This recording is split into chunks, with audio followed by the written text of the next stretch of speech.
Hey, good evening, everybody. How are you? Amy D here.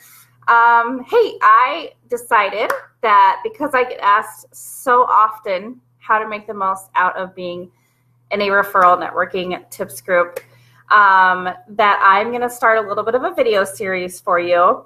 And I'm going to tell you how to really get the most out of your networking groups. So I decided to go ahead and film this in the evening, hoping maybe the kids are in bed and you have some time to sit down and watch. If not, I highly encourage you to go ahead and save this. Maybe it's over here. Click save this video. Watch it later when you can. Angie, Monica, Christy, Jenny, Erin, Lisa, thank you guys for joining me. Jenny, her and I have been in a networking group. We met back in 2010, I think, and she is my current hairstylist. And we still, to this day, give referrals to each other. So the power of networking groups is absolutely amazing. And when I say networking groups, these are going to be either through a local chamber, maybe a real estate council, maybe a realtor council, women's council, Center Sphere, BNI, Miller Business Association, any sort of association where you have a networking group that meets on a weekly or biweekly basis. And the biggest struggle that people have is you get in a rut, right? You've seen the people over and over again. You know exactly what they do. They know what you do. And you just get, you get in a rut and you're like, oh my gosh, how am I going to get referrals from these people? So thank you guys for tuning in. I'm so excited to start this series for you. So part one, I'm going to go off of a conversation that I had today with someone who's newer to his networking group. And, he's like, oh, this insurance agent wants me to go to lunch with them, but I already have an insurance agent. And what do? I don't know that I can send them business. And so I just want to give you some ideas on how you can still do business together. So the biggest thing I tell people when you're looking at networking groups to join is remember that it's not necessarily who's in your group, but who do they know?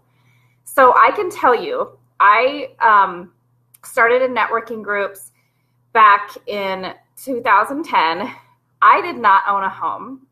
However, I guess I did back then. Maybe not. Anyway, I did not officially own a home back then, but I probably gave the most referrals to my home people that needed it. I mean, realtors, handymen, painters, the painter from my group, Lawman Faux Finishes. I still do a lot of work with him.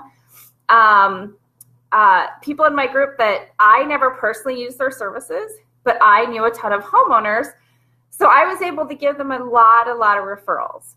So that right there just shows you definitely don't judge who's in your group because you never know who they know.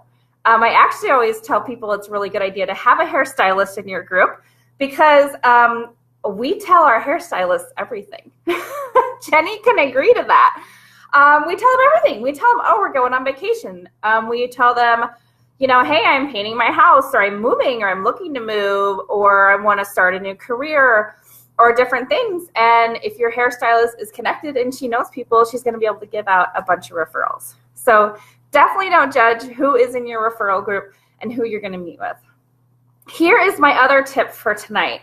When you meet with these people, instead of asking them for business or them for direct referrals, ask them for people that you can get referrals from. Here's an example. When I first started in the real estate industry, I knew maybe 45 to 50 real estate agents out of the 3,000 in Omaha.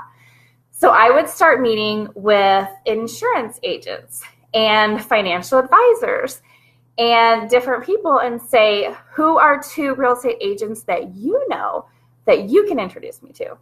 Who do you know that I can get in front of? Who are your clients? Who are in your other referral groups? Who are in networking groups with you? Who do you know that you can personally introduce me to? And that's how I got a huge start, is just asking people, who can you introduce me to? Hey, Brandon and I have been networking for a really long time together. You guys, Stacia that's on here right now, she actually cleans my house. She does an awesome job with Castile Cleaning. If you guys need anybody, hit me up. I know all these people that have all these awesome businesses. So 2 points for tonight. Again, if you're just tuning in, I'm going to be bringing networking, referral group, success stories, and tips to you. I'm in a couple different parts. So again, make sure that you save these videos so you can go back and watch them later when you have questions. I'm also going to put a link to my blog, networkingwizblog.com. Thanks, Mickey. You're so sweet. Below so that you can go ahead and read some of this as well. Christy Taylor and I, we totally met in a networking group, you guys, and that is the reason I have my job today at People's Mortgage. So thank goodness, Christy, for networking groups. So the 2 tips that I want to leave you with tonight. Tip number 1, don't prejudge who's in your group. You never know who they know. And, you know, with Christy in the mortgage industry, I started working with her years and years ago on my own personal loan. Never happened. Did I know I would get a job out of it? No. And lo and behold, several years later, I got a home from her. So don't prejudge who's in your group. You just never know where those relationships are going to be. But more importantly, you never know who they know and who their clients are. Okay? Tip number 2 for tonight. Make sure you ask people, who do they know? Who are people in their sphere that you should know? Who should you be talking to? Who should you be meeting with? Do they have people that can be a resource for you? I miss your beautiful face too, Mickey. You're so sweet.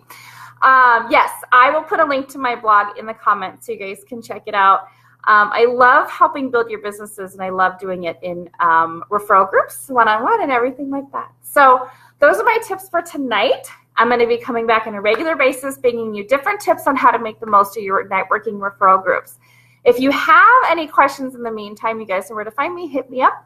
Ask all your questions. Todd Bombeck, Primerica, he's on here. We met in a networking group. You guys, the relationships that you can build through groups is absolutely amazing. I don't condone or deny any. I think if you find the right one, it's the right one for you, no matter what organization it's a part of. So that's why I do suggest also go and look out and check out groups before joining, for sure. So I see a lot more people joining, so I don't want to get off. I want to share some information. Make sure that you get all the information. Make sure you save this video. Make sure you go back and check it out. When you are ready to start to join a networking group, if you're not part of one yet, make sure you're not prejudging, and make sure that you're asking for those connections, not necessarily referrals. Ask them who can they connect you to, who do they know that you need to be networking with. So that's my advice for tonight. That is part 1 of getting the most referrals out of your networking group. I hope everybody has an awesome night, and I hope you tune in. I'll be doing these fairly often and sharing my knowledge and my experience with you over the last 8 years of growing and building networking groups and making the most of them, and hopefully helping you be more successful in your business. Have an awesome evening, everybody. Good night.